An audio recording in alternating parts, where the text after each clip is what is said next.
Bonjour et bienvenue dans notre série La qualité expliquée à mon grand-père. Épisode du jour, qualité version 100% digitale, danger ou bien opportunité. Alors les apports du digital dans un SMQ sont extrêmement importants.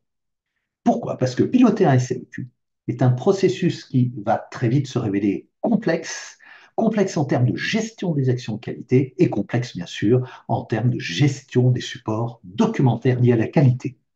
Alors, sur le marché, vous le constatez, nombreuses solutions logicielles existent qui proposent généralement la présentation de la stratégie et des objectifs qualité, la description du SNQ, des processus et de leurs interactions, bien sûr le contrôle qualité, les enregistrements et le suivi des risques, la gestion et le suivi des plans d'action, la planification et le suivi des audits internes et externes, la gestion de la documentation de qualité et la liste est loin d'être close.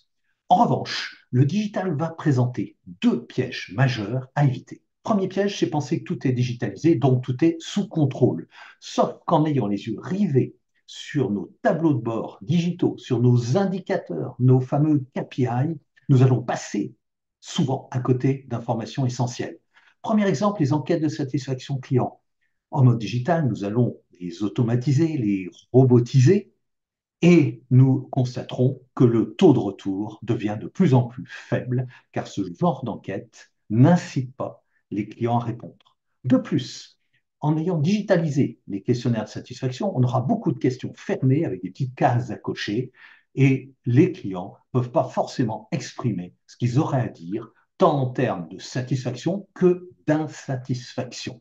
Deuxième exemple, nous constatons une baisse forte d'implication de nos collaborateurs. Bien entendu, nous pouvons mettre en place des KPI digitalisés tels que un taux de turnover, un taux d'absentéisme. Mais on risque, en se focalisant sur la partie digitale, de laisser un petit peu de côté le ressenti, l'observation non digitalisable au quotidien. Et peut-être qu'on aurait aperçu beaucoup plus vite une dégradation, par exemple, du climat et de l'ambiance.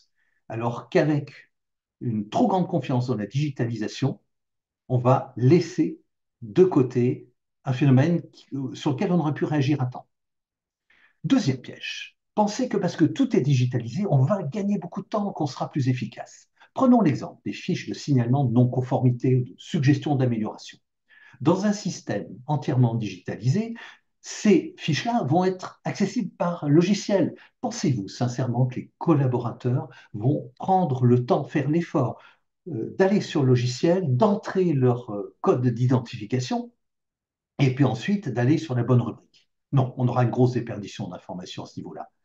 Et si on raisonne de manière un petit peu élargie, on va même s'apercevoir que nombre de logiciels qualité qui ont été choisis par les directions et les responsables qualité sont trop complexes. C'est un peu l'image du conducteur qui avait besoin, conducteur de voiture, qui avait besoin d'une petite citadine pour circuler et on lui met en place un bolide de compétition. Donc, ça veut dire qu'en matière de digitalisation du SMQ, il faut savoir prendre du recul, savoir raison garder. Et là, zéro papier est souvent à l'heure dangereux.